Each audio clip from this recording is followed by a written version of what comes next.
the characters he typically uses. I think he has a Sindel. So I've seen Sindel, and I've also seen his Liu Kang. Those are the two characters that I feel like I see the most of. Oh yeah, Fujin. Fujin's the other one. He plays a really good Fujin as well.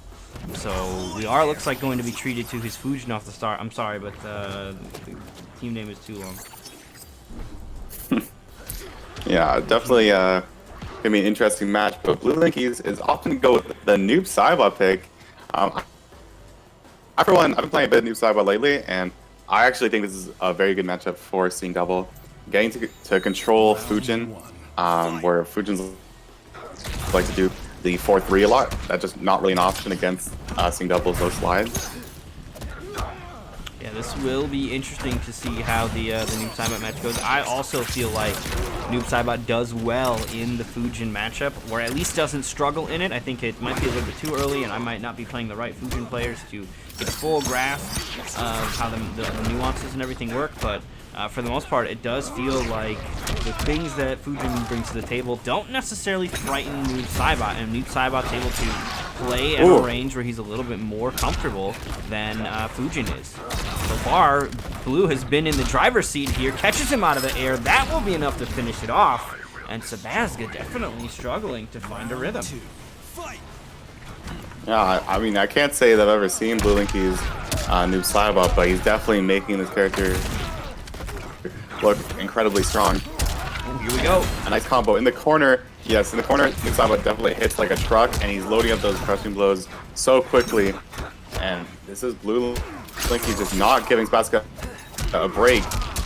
Yeah, definitely applying this pressure heavily here. Sebasga will finally start to answer back. Backing away the flawless block, though, from Blue. That's going to be enough as well. The low slide connecting at the end of the combo, and Bluelinkys on the board first here, claiming game one.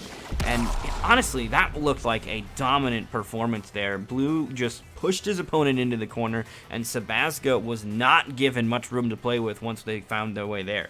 So Blue coming through with his Noob Saibot, and this, I think, is, like we were talking about, part of the character crisis as well. Blue has sort of jumped ship on Aaron Black. Every now and then he calls his ex in a sort of moment of desperation, perhaps, but for the most part, he's moved on. He don't talk to that hoe no more. So him and Aaron Black have been split for a while, and he is now making it work with some of these other characters. I've seen him play Noob Saibot before, and he plays these other characters really, really well. I think, honestly, you can do better than that. You don't need no Aaron Black. You are fine without him. Delete her number.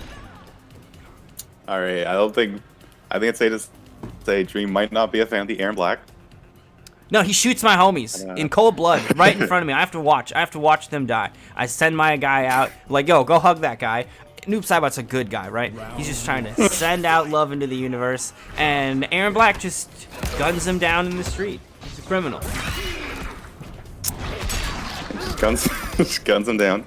So no guns today. We're just gonna see lots and lots of clones coming out from Bluelinkys.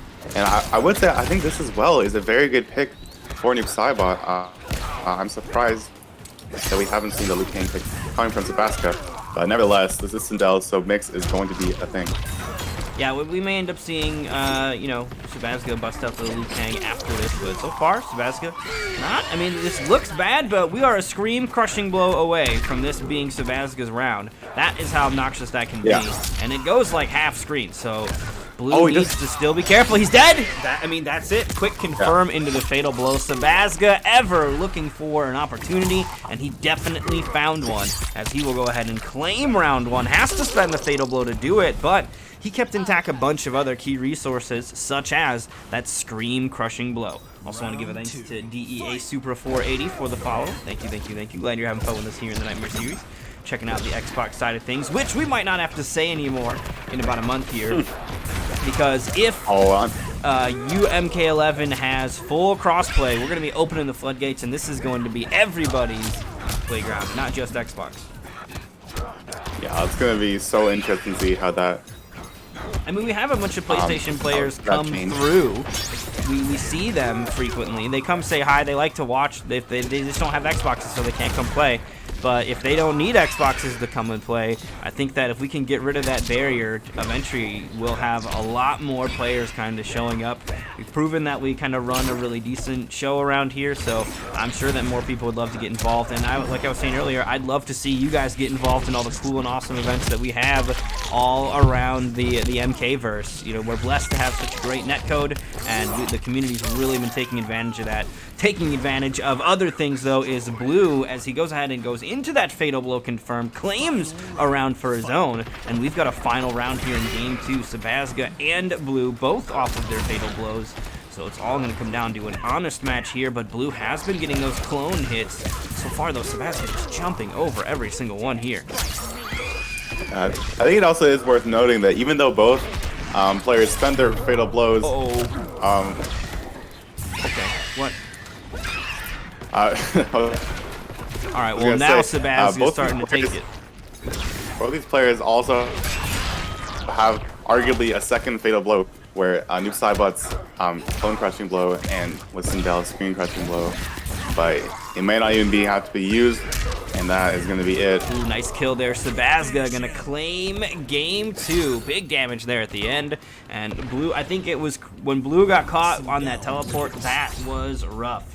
So that is going to be Sebasga answering back here. So we have another back and forth established here in our top 8 of week 3 of the Nightmare series. This is an 8-week series. This is only week 3. So there is still plenty of bloodshed to come here. Every Monday is when pools happen. Every Thursday, today, is when top 8 happens.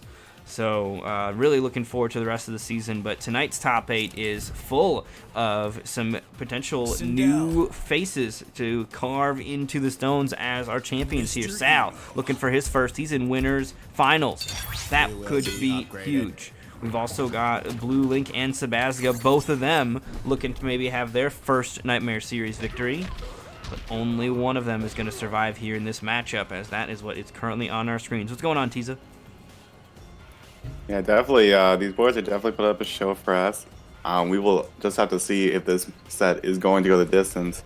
But right now, it is looking dead even coming out of both players. Okay, these random teleports for Blue have alarmingly been working here. They've been costing him big time too, but I mean, he's like 50-50 for it right now.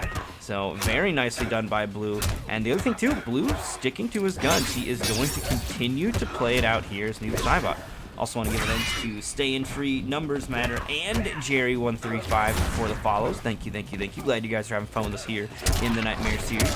Checking out what the Xbox side of things has to offer. Oh, caught him with the interactable. The slide not quite close enough. Sebasga just opts for an uppercut, though. Doesn't decide to extend any further. He's not playing splitting hairs, though, so extension option's not really there, I guess. Yeah, I think Caught definitely him. Very nice, and I would say that this doesn't seem to be a random pick from Bluelinkys. I think this new type of pick is intended for specifically for Sebasga. Ooh, Oh, that's gonna be unfortunately. big. Doesn't go for the uppercut. Knew that there was a breakaway, so perhaps waiting to save that uppercut crushing blow for a time when he can capitalize on the damage a little better. But nonetheless, Sebasga taking a huge life lead. Big momentum off of this. Escape failed on that throw, so throw crushing blow queued up for Sindel as well. Not going to need it here for this round. Oh, not dead yet. Very close, though, and there it is. The jump kick. That was going to be canceled into a death orb, I'm sure. And Sebasga ties it up. Final round between Blue and Sebasga. Yeah, Sindel getting the throw escape failed is definitely big news, as he does have access to double throw crushing blows on each side. But yeah, both of these characters access to a throw crushing blow on the forward and back throw, so the 50-50 game that much more deadly. Right now we are in the final round. This is a round where Noob Saibot can excel a little further. If he's got those 10 clones queued up, that crushing blow will be massive damage. Doesn't have the meter for that connection, but one more. Here we go. He doesn't even need it. He's going to go for the low slide, and Bluelinkys takes game number 3 on the board again. So the back and forth is continuing. We've got a volley going here. Will Blue be able to sink this one, or is Sebasga going to come up with another winning answer? yeah, he definitely, even though I'm sure he had the the clone crushing blow loaded. He didn't even need it. And this is Bluelinkys sticking with his guns. And what is Sebasga going to do, since he is going to be locked into whatever character he chooses next? Well, you did mention Liu Kang, and you were surprised that we didn't see Liu Kang here. So I think there's a possibility that we may see Liu Kang, although as the words fall out of my face, Sebasga's starting to lock in here with Sindel. Not quite committed yet, though. There are still a couple button presses to go. But nope, we've passed the point of no return, so it will be Sindel, and it's going to need to be 2 in a row from Sebasga if Sebasga is looking to stay alive here in these brackets. We are on the loser side of the bracket right now, and we will be staying on the loser side of the bracket. After this, we'll go over to Pulse versus Dynasty, and then we'll be following that up with Blackout versus the winner of this set right now. So there's going to be a brief little respite between these rounds for you guys, but the action doesn't stop. Yeah, we see right from the start we get a nice whip punish on the forward 4 coming out of Bluelinkys. He actually could have opted to use the crushing blow, but instead he wanted to load Nobody up the knows slide. it's a high. Don't tell people. Nobody knows it's a high. Nobody knows that forward 4 is a high. What? The second hit of forward 4 is a second sneaky low, for those of you that were wondering. Oh no, I was talking about so Sindel whiffed her forward 4, and Bluelinkys was the one that punished. Yeah, I was wondering, I was like, what? Like, back one's not a high, that's a miss. But a nice throw coming out of Bluelinkys, but like we said, this is Sindel. Robbery is kind of known with this character. He doesn't ought to spend it. Doesn't need to, able to get the throw after the scream. The plus frames on there allowing for a quick dash up, get over here, and that is Sebasga claiming round 1. Very nicely done. Alright, breakaway comes out. He gets hit at the end of that, yeah. Okay, that was a weird exchange. Doesn't get the launcher at the end. Sebasga spent the meter for it, though, so Blue is going to have to take some solace in that. The clone will trade that time. Every now and then you can get the clone to end up trading, but for the most part, it does not happen. The clone will disappear on hit. There's a nice launcher from Sebasga. Sebasga on Fatal Blow. This should be the kill. Oh, didn't have the meter for the Amplify. Blue trying to chip out, perhaps. Oh, getting a bit of errors on this. You can't send the clones, though. The screams get him. There it is. The regular clone jumps into the air to claim round 2 here. And Blue definitely starting to build for that crushing blow. That's going to be big. Definitely, we're seeing a lot of jumping on the noob side, but perhaps trying to react with teleport to the options of Sindel. But right now, jump kick connects here. Sebasga opting to lane and out with the tools of Sindel. Yeah, a bit of a full screen game. That's going to be a punish. Here we go. Lots Goes of into the low slides, side. Nicely done.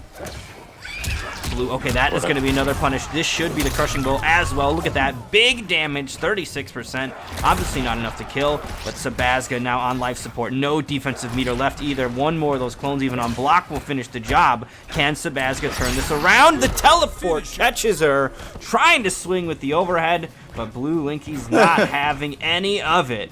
So he will go ahead and claim game number 4. That's the 3-1 victory over Sebasga. Sebasga goes home, and Bluelinkys moves on. We got a fatality as well, just to make sure she stays down. Yeah, I don't know what to say. I'm surprised he wasn't opting to go for the down 4 slide or down 3 slide, but even though down 3 teleport is kind of